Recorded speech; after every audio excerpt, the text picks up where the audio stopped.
வணக்கம். சோஷியல் மீடியால ரொம்பவே அமைதியா இருக்கிற சிலரை பத்தி நீங்க என்னைக்காவது யோசிச்சு பார்த்திருக்கீங்களா? அவங்களோட அந்த அமைதிக்கு பின்னால ரொம்பவே ஆச்சரியமான ஒரு சைக்காலஜி இருக்கு. வாங்க, அத பத்தி தான் இன்னைக்கு நாம தெரிஞ்சுக்க போறோம். உங்க ஃப்ரெண்ட்ஸ் லிஸ்ட்ல கண்டிப்பா ஒருத்தர் இருப்பாரு. ஆன்லைன்ல எதுவுமே போஸ்ட் பண்ண மாட்டாரு. அவங்க ஏன் அப்படி இருக்காங்கன்னு நீங்க என்னைக்காவது யோசிச்சிருக்கீங்களா? பொதுவா நாம அவங்கள பத்தி என்ன நினைப்போம்? அப்பா, அவங்க லைஃப் செம்ம போரிங்கா இருக்கும் போல. இல்லனா ஏதோ மறைக்கிறாங்க, யார் கூடவும் சேர மாட்டாங்கன்னு நினைப்போம். சில சமயம், ஓ, அவங்களுக்கு டெக்னாலஜிலாம் சுத்தமா தெரியாதுப்பா அப்படின்னு ரொம்ப ஈஸியா ஒரு முடிவுக்கு வந்துடுவோம். ஆனா நிஜமாவே அதுதான் உண்மையா? ஒருவேளை நாம நினைக்கிற இந்த விஷயங்கள்லாம் மொத்தமா தப்பா இருந்தா? வாங்க, இத ஒரு புது கோணத்துல பார்க்கலாம். அதாவது கண்ணுக்கு தெரியாத ஒரு தன்னம்பிக்கை. சரி, இது கொஞ்சம் யோசிச்சு பாருங்க. அவங்களோட அந்த அமைதிக்கு காரணம் ஆர்வம் இல்லைங்கிறது இல்ல. அதுவே அவங்களோட ஆழமான உள்மன பாதுகாப்போட அடையாளம்னா எப்படி இருக்கும்? இது கொஞ்சம் யோசிக்க வேண்டிய விஷயம்தானே?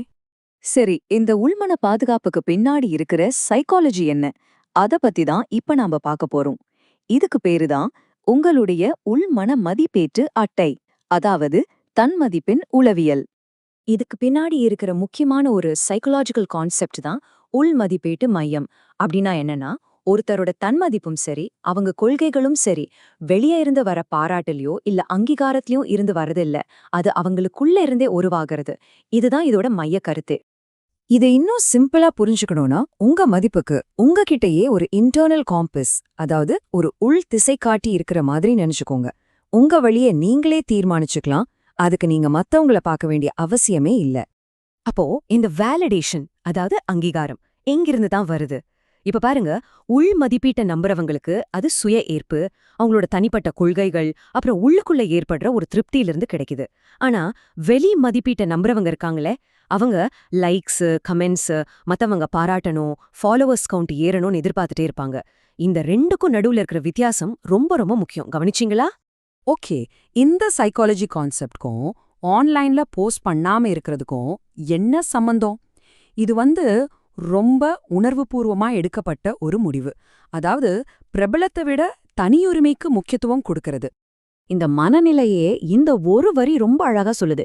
என் அனுபவங்கள் எனக்கானவை, ஒரு கூட்டத்திற்காக அல்ல. எவ்ளோ பவர்ஃபுல்லான வார்த்தைகள் பாருங்க. அவங்க ஒவ்வொரு நிமிஷத்தையும் மத்தவங்களுக்காக இல்லாம அவங்களுக்காக வாழ்றாங்க. இங்க முக்கியமான பாயிண்ட் என்னன்னா, அவங்க வாழ்க்கை சூப்பரா இருக்குன்னு யாருக்கும் நிரூபிக்க வேண்டிய அவசியமே அவங்களுக்கு இல்ல. ஏன் தெரியுமா? ஏன்னா அவங்க அத வாழ்ந்துட்டு இருக்காங்களே தவிர அத மத்தவங்களுக்கு காட்டிக்கிட்டு இல்ல. சோ, இந்த அனாலிசிஸோட கடைசி கட்டத்துக்கு வந்துட்டோம். இதுல இருந்து நம்ம எடுத்துக்க வேண்டிய முக்கியமான விஷயம் என்ன? வாழ்க்கைங்கிறது வாழ்றதுக்கு, நடிக்கிறதுக்கு இல்ல. இது ரொம்ப சிம்பிளான ஆனா ஆழமான ஒரு வரியில சொல்லணும்னா, உண்மையான தன்னம்பிக்கை பெரும்பாலும் கண்ணுக்கு தெரியாது. அத காட்டிக்கிறதுக்கு லைக்ஸோ ஷேர்ஸோ தேவையே இல்ல. ஆமாங்க, அதுக்கு பார்வையாளர்களோ கைதட்டல்களோ தேவையில்ல.